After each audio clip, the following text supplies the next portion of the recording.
엑살 기기 같은 경우는 아마 내년 1Q 정도에 나올 것 같아요. 독보적인 회사 한 2군데 정도가 있습니다. 근데 줬는데 이게 10배가 올라간 거죠. 일단 뭐 최근에 가장 핫한 회사가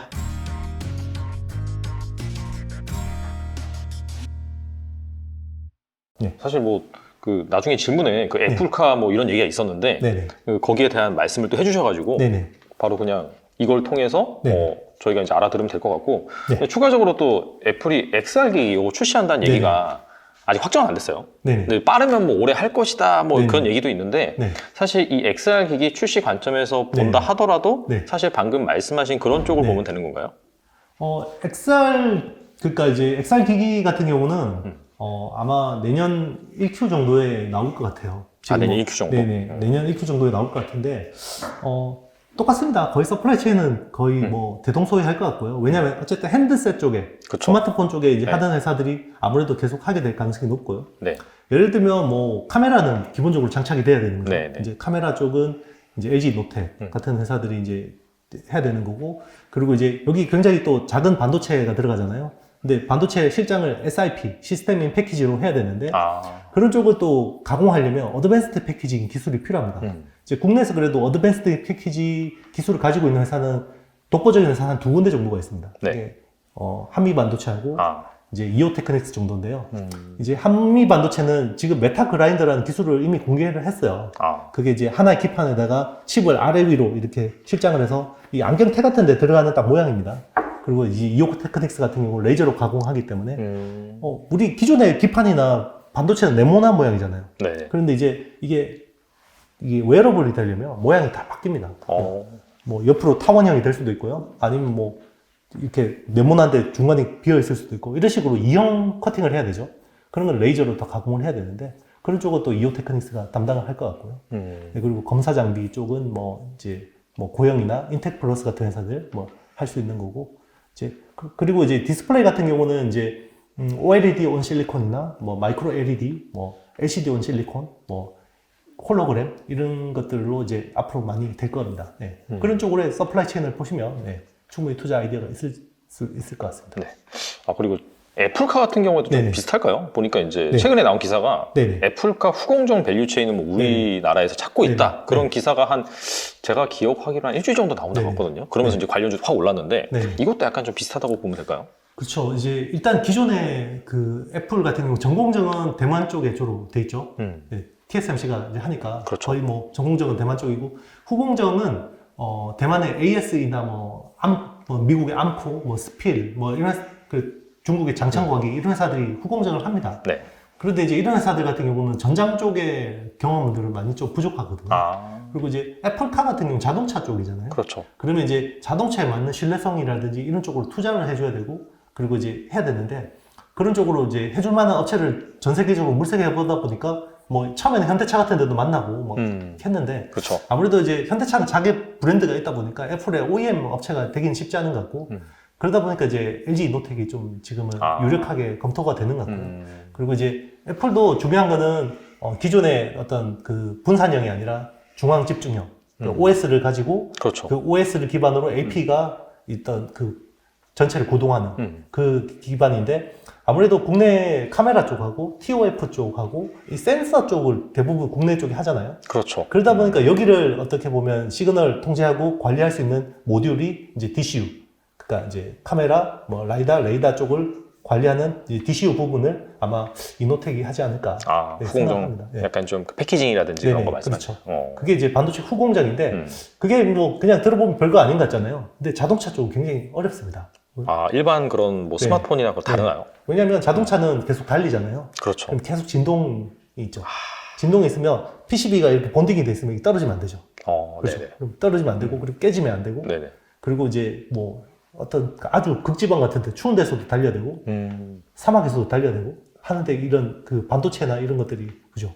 굉장히 그 열이나 온도 이런 것들 외부 환경에 굉장히 어떤 그 신뢰성이 높아야 되기 때문에 어설픈 제조업체들이 하기는 힘든 거예요. 그렇기 때문에 아무래도 제조 신뢰성이 높은 우리나라를 좀 대상으로 보고 있지 않나 이렇게 보고 있습니다. 확실히 약간 좀 큰 틀에서 보면 이 네. LG 관련 밸류 체인이 중요하긴 중요하겠네요. 그렇죠.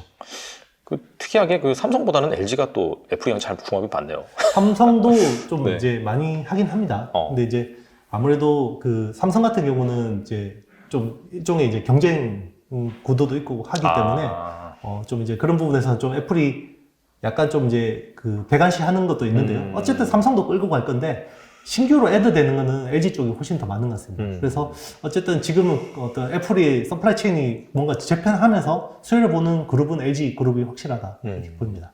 알겠습니다. 네. 역시 좀 단기적인 관점에서는 중국의 그 각종 장비를 납품하는 네네. 그런 반도체 장비 업체들이 좋을 수 있지만 네네. 뭔가 긴 관점에서 본다면은 네네. 뭔가 그 애플의 스마트 기기, 네네. 애플카 네네. 이거와 관련된 밸류체인, 네네. 공급망이 재편되는 과정에서 수혜를 볼 수 있는 네네. 또 LG 중심의 그런 그렇죠. 밸류체인을 네네. 주목해보면 좋을 것 같습니다. 맞습니다. 네. 그리고 또 애플카 얘기를 했는데 네. 이 계속해서 이 차량용 반도체 쇼티지 네네. 이 이슈가 네. 진짜 지겹게 들었어요. 네. 거의 한 2021년부터 나온 것 같긴 네네. 하거든요. 그렇죠. 그때부터 나왔는데 이게 네. 어디는 2024년까지 지속이 네네. 될 것이다. 네. 어디는 2025년까지 지속이 될 것이다. 네. 계속해서 이런 얘기가 나오고 있어요. 네네. 그래서 이 증시에서도 좀 관련 기업들, 네. 약간 모멘텀이 있는 네. 그런 기업들 중심으로 좀 매수세가 몰리는 것 같은데 네. 이거와 관련된 그런 기업들이 뭐가 있을까요? 일단은 이제 모든 전문가들이 좀 이제 잘못 본 측면이 뭐냐면, 네. 우리가 기존의 질서에 익숙해져 있고 그 질서를 기반으로 분석을 한 게 잘못된 거라는 거죠. 네네. 예를 들면 이런 거죠. 이게 8인치 파운드리가 쇼티지라서 차량 반도체가 제대로 생산이 안 된다. 그러면 이제 그러면 캐펙스 투자를 해서 생산이 늘어나니까 앞으로 이제 이게 해소될 거다라는 게 대다수 전문가들의 전망이었죠. 그렇죠. 그런데 이제 저는 그 파운드리 업체를 만나보고 좀 생각이 다 바뀌었어요. 그 업체들은 완전 다르게 생각을 하고 있더라고요. 어떻게 생각하는데요?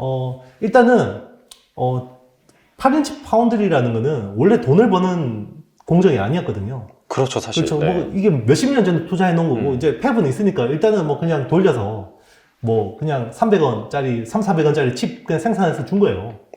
근데 줬는데 이게 10배가 오른 거죠.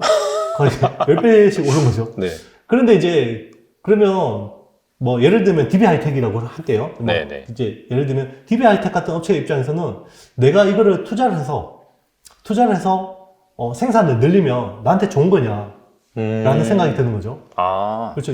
일단 지금 10배가 올라서 계속 가격이 올라서 받고 있는데 일단 캐펙스 투자하기 되게 힘들어요.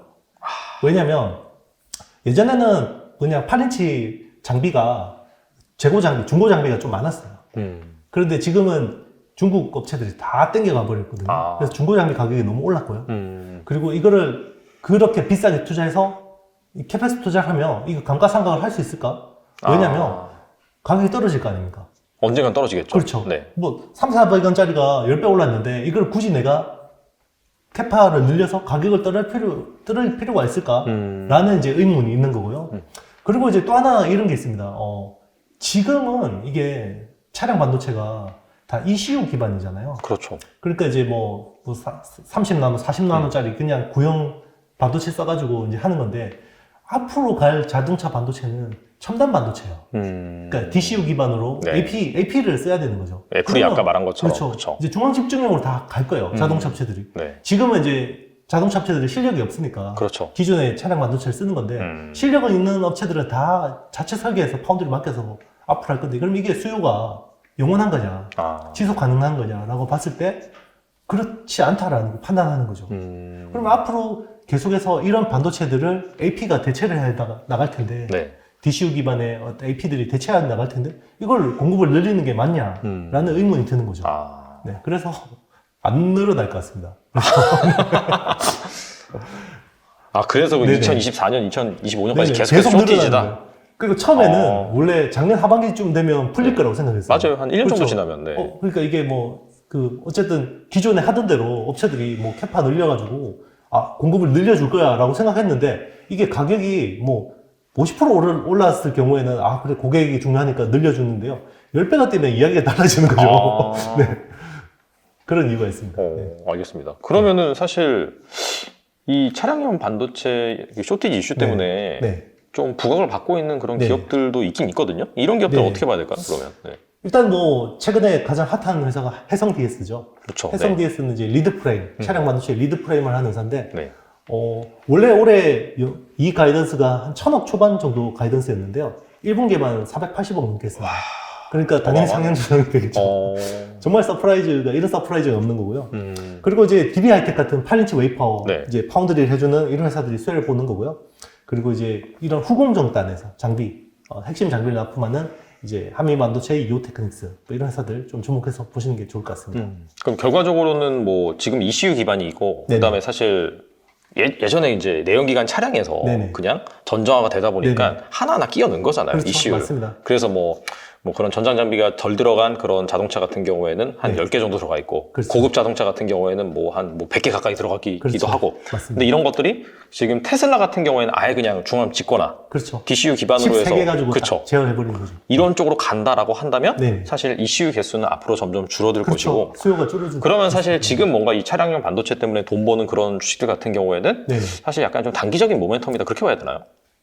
그런데 이제 네. 그 자동차라는 거는 교체 네. 사이클이 굉장히 깁니다. 우리 스마트폰은 휴대폰 이 피처폰이 스마트폰으로 교체되는 사이클이 한 5년 네. 정도 정점을 찍는데 5년 정도 걸렸잖아요. 네. 자동차는 아마 10년 이상 걸릴 거예요. 아, 그러면 그 사이는 충분히 뽑아 먹을 수 있는 거예요. 네. 그렇기 때문에 네. 그건 좀 더 좀 기계 보셔도 괜찮을 것 같습니다. 하긴 이게 아예 설계 자체를 바꿔야 되는 거라서 기존 그렇죠. 내연기관 그런 업체들이 네네. 테슬라처럼 그런 중앙 집권화된 네네. 정말 그런 그 뭐 핵심 뭐 네네. DCU 기반으로 돌아가는 네네. 걸 만들려면 최소한 5년 정도 걸린다고 하더라고요. 맞습니다. 네. 그럼 그때까지는 그렇죠. 약간 이런 구도로 갈 가능성이 높다. 그렇죠. 굳이 뭐 공급을 늘려가지고 가격을 떨어뜨릴 이유가 없는 거죠. 네. 알겠습니다. 그리고 혹시 이거는 뭐 질문이 있는 건 아닌데 제가 궁금해서 그러는데 네. 그러면은 네. 그런 식으로 약간 DCU 기반으로 간다라고 하면 네네. 어떤 기업이 좋을까요? 우리나라에서 경쟁력이 있는 기업이 있을까요? 삼성 파운드리가 제일 수혜를 보는 거죠. 아, 삼성 파운드리. 네. 일단 지금 테슬라가 네. 그 AP를 지금 12나노를 쓰고 있거든요. 네. 하드웨어 3.0이 아마 12나노 공정일 텐데요. 이걸 7나노 공정을 삼성하고 개발하고 있습니다.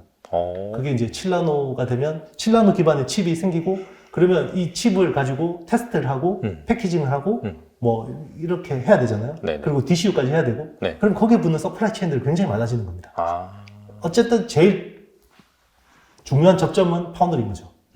그래서 삼성이 잘해야 됩니다. 테슬라 건 잘해야 되고요. 아마 애플 AP는 애플의 자동차 AP는 TSMC가 할 것 같습니다. 네. 그렇겠죠. 네. 워낙. 그런데 후공정을 또 LG 쪽에서 하기 때문에 네. 그리고 디스플레이도 LG에서 할 거 아닙니까? 그렇죠. 네. RF도 LG에서 할 가능성이 높고 그러면 이제 여기 또 낙수 효과가 있는 거죠. 결과적으로 DCU 그런 방향으로 간다라고 한다면 기존의 그런 반도체 네. 밸류 체인은 주목하는 게 좋겠네요. 시스템 반도체 쪽에서 아마 네. 그런 쪽으로 기술이 있는 회사들이 좀 유력하고요. 그리고 만도 같은 회사들도 좀 DCU 기술이 있습니다. 그런데 이제 그 어떤 이 회사가 칩을 설계하는 건 아니기 때문에 그렇죠. 본원적인 경쟁력은 좀 의문인 거고요. 그리고 MC넥스 같은 경우도 DCU를 개발을 했고 이거를 또 현대차 제네시스에 넣을 것 같습니다. 뭐 이런 회사들도 좀 수혜를 볼 수 있는 거죠. 카메라 모듈을 만드는 업체인데 또 그런 반도체도 설계도 하고 그러네요. 그렇죠. 이제 설계는 아니고 이제 모듈을 설계하는 거죠. 모듈, 예. 모듈. 뭐 네네. 칩을 설계하기는 그런 회사들 너무 이제 좀 작은 회사들이니까 칩은 테슬라나 애플 같은 회사들 직접 합니다. 그렇죠. 네, 직접 네네. 하고 네. 그거를 후공정하고 모듈을 하는 거를 이제 그것도 상당히 기술이 필요하거든요. 네, 그런 쪽을 이제 국내 회사들이 하는 건데 아무래도 카메라만 하다 보면 부가가치가 너무 낮잖아요. 그렇죠. 그러다 보니까 이게 소프트웨어를 좀 붙여서 팔아야 되는데 뭐 OS 같은 소프트웨어를 할 수는 없는 건데 거기에 이제 좀 알고리즘 같은 것들을 좀 가미를 해서 좀 서비스화 한 것들이 이제 DCU 뭐 기존의 카메라만 단품을 납품했다 그러면 이제 어라운드 뷰 모니터링 같은 것들 이런 식으로 해서 계속 부가가치를 높이는 노력들을 하는 거죠. 알겠습니다. 네. 확실히 좀 우리나라는 소프트웨어 이런 것보다는 하드웨어 쪽으로 좀 맞습니다. 장점이 있다 보니까 그렇죠. 그런 쪽에서 기술력을 가지고 있는 기업들을 잘 주목해보는 것이 좋겠네요. 맞습니다. 그리고 하드웨어 쪽에 이제 좀 아주 밀접한 소프트웨어, 아주 뭐 단순한 소프트웨어 이런 쪽은 좀 괜찮을 수도 있습니다. 네. 알겠습니다. 네.